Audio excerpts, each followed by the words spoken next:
चलो આપણે પાઠ નંબર કયો ભણવાનો છે? ગણિતની અંદર પાઠ નંબર 6 કયો છે? પૂર્ણાંક સંખ્યા. કયો છે? પૂર્ણાંક સંખ્યા. હવે સંખ્યા વિશે પહેલા આપણને ખબર હોવી જોઈએ. સંખ્યાઓ કઈ કઈ આવો? જેમ કે પૂર્ણ સંખ્યા. પાંચમા ધોરણની અંદર આપણે શીખી ગયા કે પૂર્ણ સંખ્યા, પ્રાકૃતિક સંખ્યા, એ બધી સંખ્યાઓ વિશે આપણે ભણી. હવે સૌથી પહેલા આપણે પૂર્ણ સંખ્યાઓ યાદ કરીએ. પાંચમા ધોરણની અંદર શીખ્યા હતા તો પૂર્ણ સંખ્યાની શરૂઆત ક્યાંથી થાય? 0. ક્યાંથી થાય? 0. યાદ રાખવાનું કે પૂર્ણ સંખ્યાની શરૂઆત ક્યાંથી થશે? 0 પછી 1 2 3 4 5 6 7 એમ ક્યાં સુધી? અનંત સુધી. ક્યાં સુધી? બરાબર. આગળ જ્યાં સુધી જવું હોય 1000 2000 લાખ 2 લાખ કરોડ ક્યાં સુધી જઈ શકીએ? બધી કેવી સંખ્યાઓ કહેવાય? પૂર્ણ સંખ્યા. બીજી કઈ સંખ્યાઓ છે? પ્રાકૃતિક સંખ્યા. પ્રાકૃતિક સંખ્યાની શરૂઆત ક્યાંથી થાય? 1 થી 1 2 3 એમ ક્યાં સુધી? અનંત સુધી. એમ એ પણ ક્યાં સુધી થાય? અનંત સુધી થાય. હવે હું પૂછ્યાનો જવાબ કે શું દરેક પૂર્ણ સંખ્યા એ પ્રાકૃતિક સંખ્યા છે? આ બધી જ પૂર્ણ સંખ્યાઓને પ્રાકૃતિક સંખ્યા કહેવાય? હા કે ના? ના. કેમ ના કહેવાય? કેમ કે પ્રાકૃતિક સંખ્યામાં શું નથી આવતું?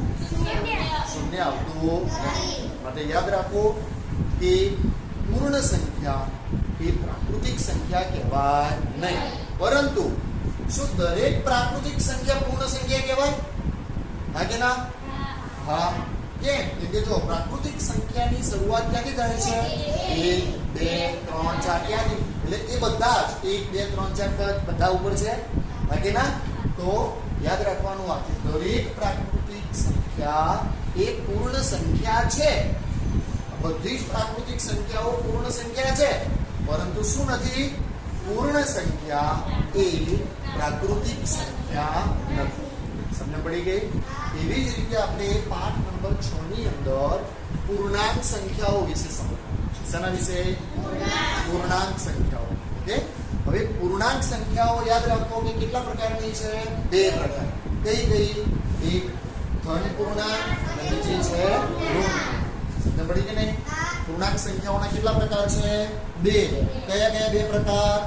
ધન પૂર્ણાંક અને ઋણ પૂર્ણાંક. આવી 2 પૂર્ણાંક સંખ્યાઓ છે. યાદ રાખવાનું કે ધન પૂર્ણાંકની આગળ શેનું ચિહ્ન આવે? ધન પૂર્ણાંકની આગળ શેનું ચિહ્ન આવે? વત્તા. વત્તાને ઇંગ્લિશમાં શું કહેવાય? પ્લસ. શું કહેવાય? પ્લસ. બરાબર. યાદ રાખો કે ધન પૂર્ણાંકમાં આગળ વત્તાની નિશાની કરીએ તો એ ચાલે અને ના કરીએ તો પણ ચાલે. બરાબર. કરેલી હોય તો આપણે ઓળખી શકીએ, પણ ના કરેલી હોય, કોઈ જ નિશાની ના હોય, ધારો કે સીધું આવું લખેલું હોય કે 5, તો આ પણ શું થઈ ગયો? ધન પૂર્ણાંક થઈ ગયો. સમજ પડી? તો આ બધા ધન પૂર્ણાંક છે. +1 +2 +3 +4. એવી જ રીતે ઋણ પૂર્ણાંક. ઋણમાં આગળ નિશાની શેની હોય? માઇનસ. શેની હોય? માઇનસ. માઇનસ એટલે ઓછા, બાદબાકી. -1 -2 -3 આ બધા કેવા કહેવાય? ઋણ પૂર્ણાંક. સમજ પડી કે ના પડી? તો બોલો -17 એ ધન પૂર્ણાંક કહેવાય કે ઋણ પૂર્ણાંક કહેવાય? ઋણ પૂર્ણાંક. સમજ પડી કે નહીં? 25 એ ધન પૂર્ણાંક કહેવાય કે ઋણ પૂર્ણાંક કહેવાય? ધન પૂર્ણાંક. તો આપણને પરીક્ષાની અંદર પ્રશ્ન પૂછાય કે સંખ્યાઓ આપેલી હોય, 5-10 સંખ્યાઓ લખેલી હોય અને પછી આપણને કહે કે નીચે આપેલ પૂર્ણાંક સંખ્યાઓનું ધન પૂર્ણાંક અને ઋણ પૂર્ણાંકમાં વર્ગીકરણ કરો.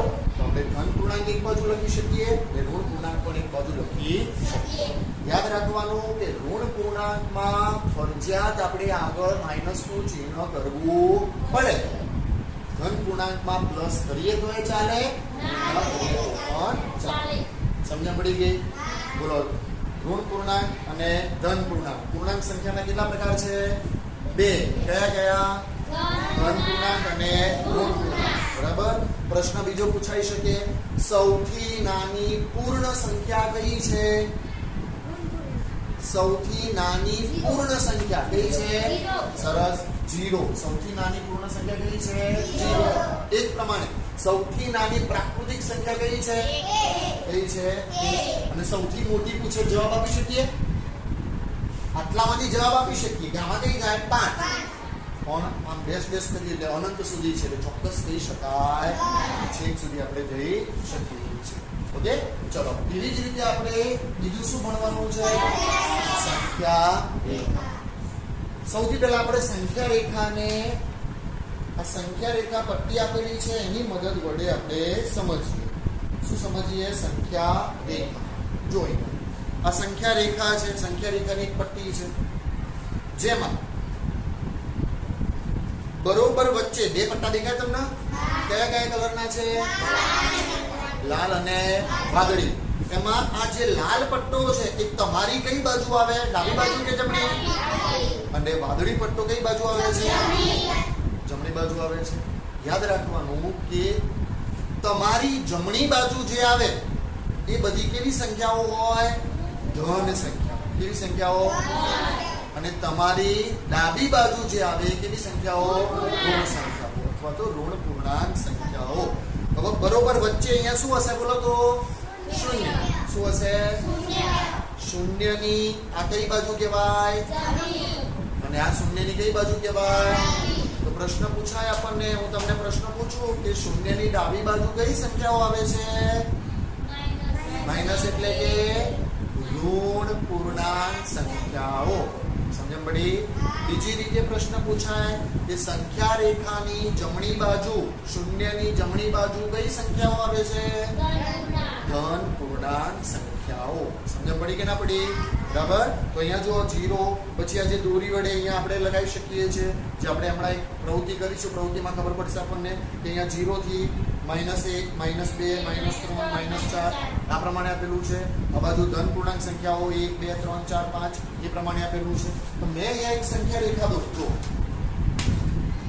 સંખ્યા રેખા દોરતા પહેલા મેં અહીંયા કંઈક લખ્યું શું લખ્યું કે સંખ્યા રેખા પર શૂન્યની જમણી બાજુ કઈ સંખ્યાઓ આવે ધન પૂર્ણાંક સંખ્યાઓ આવે છે એટલે પ્લસ વાળી સંખ્યાઓ અને સંખ્યા રેખાની પર શૂન્યની કઈ બાજુ ડાબી બાજુ કેવી સંખ્યાઓ આવે છે ઋણ પૂર્ણાંક સંખ્યાઓ આવે છે જો અહીંયા સંખ્યા રેખા દોરેલી દેખાય તમને બરાબર વચ્ચે શું છે શૂન્ય આ શૂન્યની કઈ બાજુ કહેવાય બરાબર આપણે જ્યાં ઊભા હોઈએ એની જમણી બાજુ જોવાનું આપણે ઓકે એની જમણી બાજુ કેવી સંખ્યાઓ છે ધન પૂર્ણાંક અને ડાબી બાજુ કેવી સંખ્યાઓ સમજ પડી હવે આ સંખ્યા રેખા પર સંખ્યા રેખા આપણને ખબર પડી જવી જોઈએ કે ભાઈ ડાબી બાજુ ઋણ પૂર્ણાંક જમણી બાજુ ધન પૂર્ણાંક પછી આપણને પરીક્ષાની અંદર અથવા તો કોઈ પ્રશ્ન પૂછાય કે -2 કે 3 કે -7 ને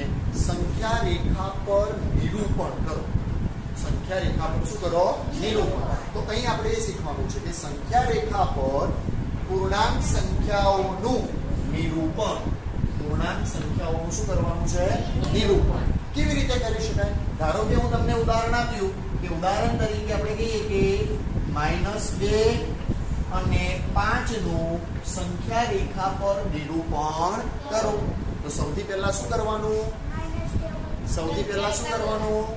સંખ્યા રેખા દોરવાની શેની મદદ વડે દોરવાની ફૂટપટ્ટીની મદદ વડે ફૂટપટ્ટી અને પેન્સિલની મદદ વડે ત્યારબાદ બરાબર વચ્ચે આપણે શું દર્શાવીશું શૂન્ય પછી આ કઈ બાજુ કહેવાય જમણી બાજુ આપણે કેવા પૂર્ણાંક લખીશું આ કઈ બાજુ કહેવાય શૂન્યની ડાબી બાજુ કેવા પૂર્ણાંક લખીશું ઋણ પૂર્ણાંક લખીશું હવે આપણે આ બે સંખ્યાઓ જે આપેલી છે એમાં -2 એ ધન પૂર્ણાંક કહેવાય કે ઋણ પૂર્ણાંક કહેવાય ઋણ પૂર્ણાંક કહેવાય અને 5 એ શું કહેવાય સરસ ચલો હવે હું -2 જ્યાં દેખાય છે ત્યાં નિરૂપણ કરી દઉં -2 આ -2 છે તો એની ઉપર શું કરી દેવાનું -2 નું નિરૂપણ થઈ ગયું બીજું કોનું કરવાનું છે ચલો 5 નું અહીંયા કરી દઉં કેમ ના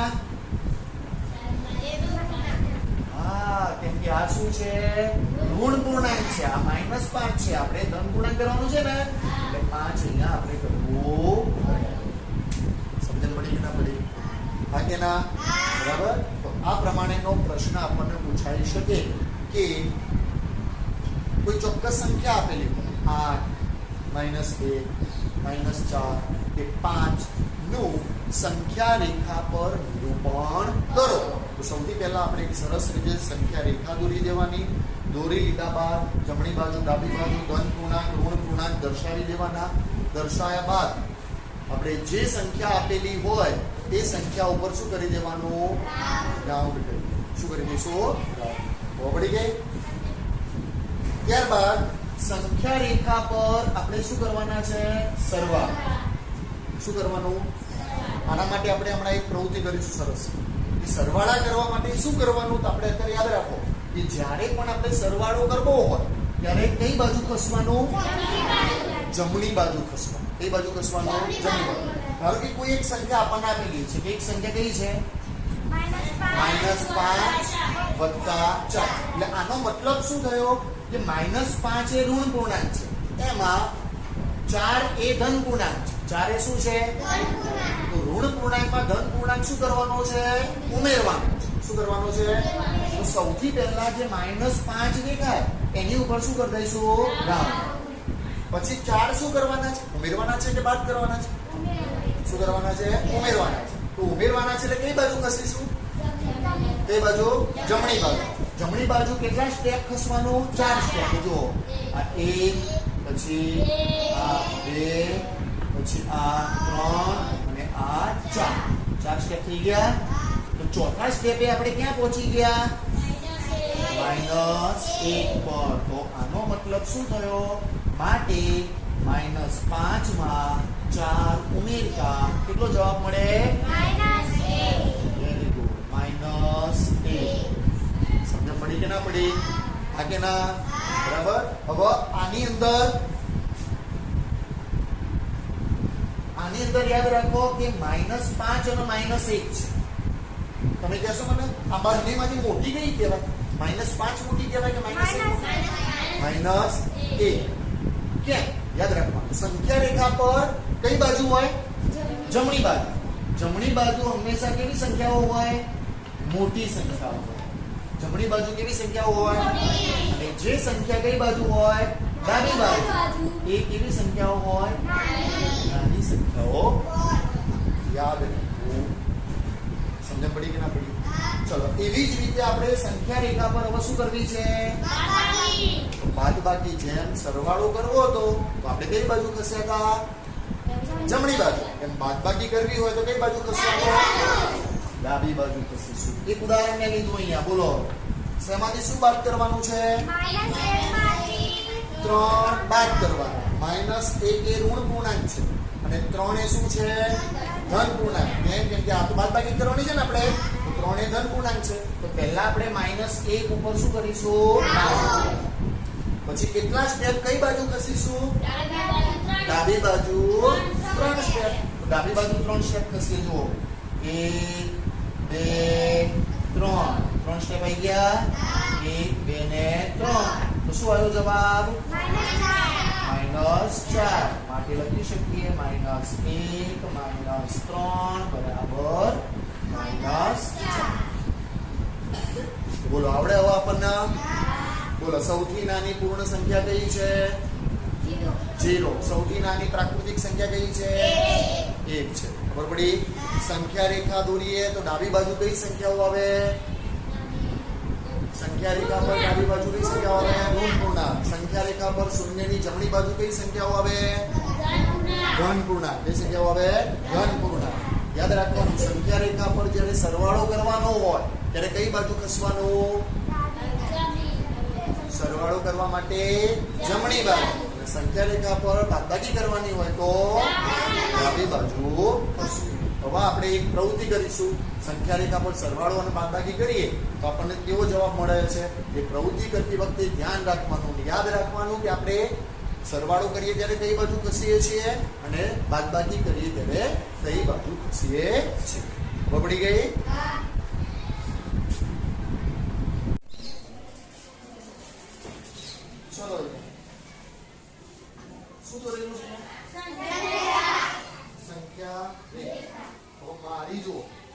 બાજુથી આપણે જોઈએ તો આ બાજુથી કઈ બાજુ કહેવાય? જમણી બાજુ. લખેલું છે ને આપણે શું લખેલું છે? જબા. જબા એટલે જમણી બાજુ. આ બાજુ શું છે? ડાબી બાજુ. બરાબર? જમણી બાજુ કેવા પૂર્ણાંક આવે? ધન પૂર્ણાંક. ડાબી બાજુ કેવા પૂર્ણાંક આવે? હવે કોઈ પણ એક વિદ્યાર્થીને આપણે બોલાવીશું. કોઈ પણ એક માણસને બોલાવીશું. બોલાવીને પછી આપણે પૂછીશું તો ભાઈ હું ડાયરેક્ટ તમને શું આપીશ? દાખલો આપીશ કે 3 માંથી 5 બાદ કરો. તો તમારે શું કરવાનું? પહેલા 3 માંથી 5 એટલે 3 ઉપર જવાનું. આ 3 ઉપર આયા. બરાબર? 5 બાદ કરવાના એટલે કઈ બાજુ ખસવાનું? જમણી બાજુ ડાબી બાજુ? ડાબી બાજુ. કેટલા છે? 5. 1 2 3 4 5. કેટલા આયા? માઈનસ. કેટલા છે? -2. બરાબર? એટલે માઈનસ છે નહીં થતું. બરાબર? -2. સમજ પડી કે ના પડી? ચલો સૌથી પહેલા કોણ આવશે? સૌથી પહેલા કોણ આવશે? જયબા. લઈ જાઓ. ચલો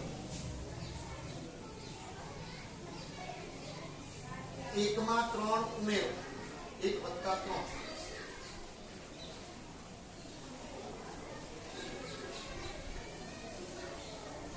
સરસ. કેટલો આવે જવાબ? 1 માં 3 ઉમેરે તો કેટલો જવાબ આવે? 4. બરાબર? સાચો જવાબ આવવાનું શું કરવાનું?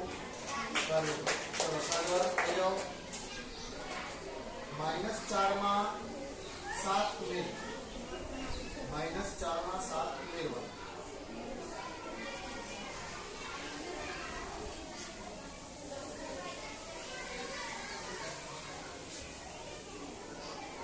-4 માં 7 ઉમેરવાના. -4 + 7.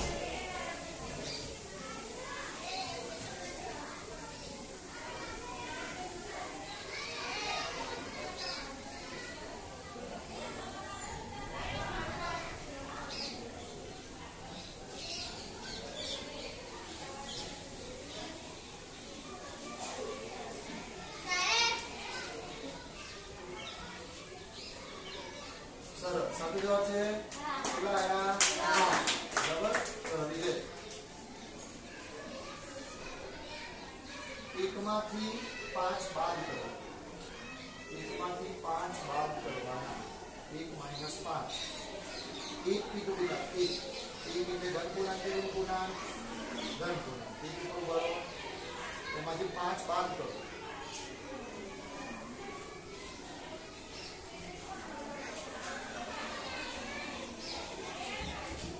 સાચો છે? ઉતારવી પડે. જો 5 માંથી 1 બાદ કરીએ તો શું જવાબ આવે? 4. એ આપણે ભણી ગયા કે મોટી સંખ્યામાંથી નાની સંખ્યા બાદ કરીએ. 5 માંથી 1 જાય તો કેટલા? 4. તો 5મા ધોરણમાં એમ પૂછીએ તો 1 માંથી 5 જાય તો આપણે શું કહેતા હતા? ના જાય. એવું પણ કરે ને? ના જાય. પણ હવે યાદ રાખવાનું કે 1 માંથી 5 જાય તો કેટલા બધા? -4. એટલે મોટીમાંથી નાની બાદ કરી દેવાની. પણ જે મોટી સંખ્યા આગળ જે નિશાન હોય તે આપણે મૂકવું. ખબર પડી ગઈ? નદીના ચલો સંદીપ આવો. 6 માંથી 3 બાદ કરો. 6 માંથી 3 બાદ કરવાના. એ 6 છે કે -6 છે? બાદ કરવાના. કઈ બાજુ જઈશ? કેટલા સ્ટેપ? 3. ચલો 3 સ્ટેપ જાઓ. 1 2 3. કેટલા આયા? 3. 6 માંથી 3 જાય કેટલા? 3. -6 માં 5 ઉમેરો. -6 + 5.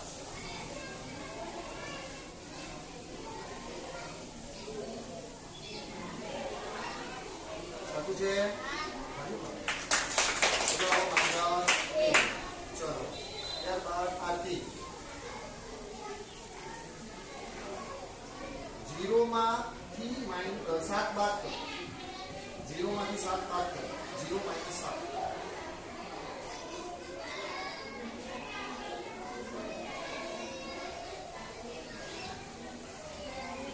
તો આયો -7.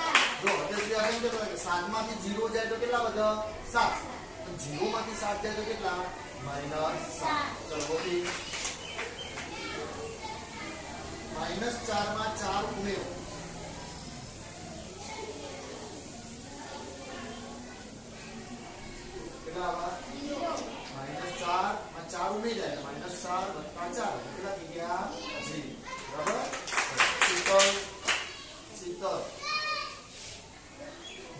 -2 માં 5 ઉમેરો.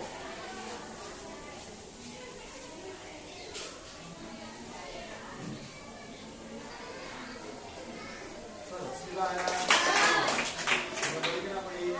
ચલો ત્યારબાદ નિયત -5 માં 10 ઉમેરો. -5 માં 10 ઉમેરો.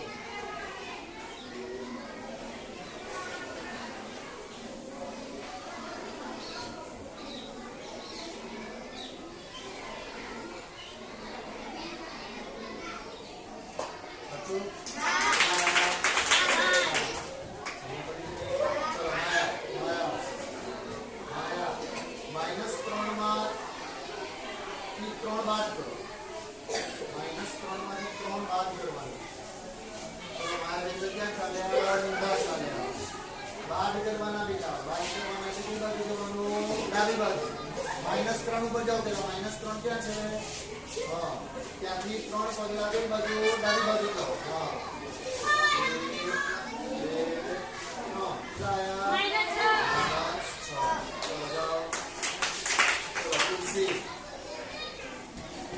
1 -2 માં 8 ઉમેરો. -2 માં 8 ઉમેરો.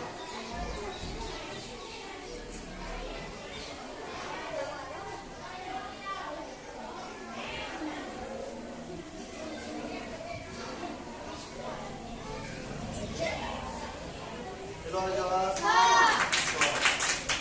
बड़ी चलो कौन बाकी रही हो? बाकी रही जो चलो सुना सुना चलो -3 માં 5 ઉમેરો.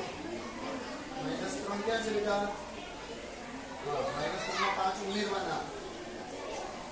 બાદ કરવાના હોય તો ડાબી બાજુ જવાનું બેટા. ઉમેરવાના એટલે કઈ બાજુ જવાનું? જમણી બાજુ. ચલો 5 ઉમેરો. હા, 5 ઉમેરો. જવા દો 5 1 2 3 4 5. ચલો જવાબ આવ્યો. ચલો બાકી રહી જાઓ. નિકિતા. ચલો નિકિતા બેટા -1 માંથી 6 બાદ કરો. હા, -1 માંથી 6 બાદ કરવાનો.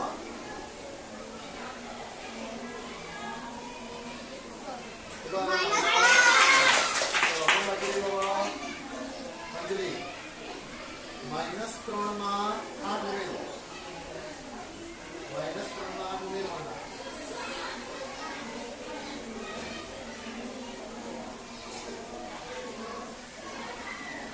તો જવાબ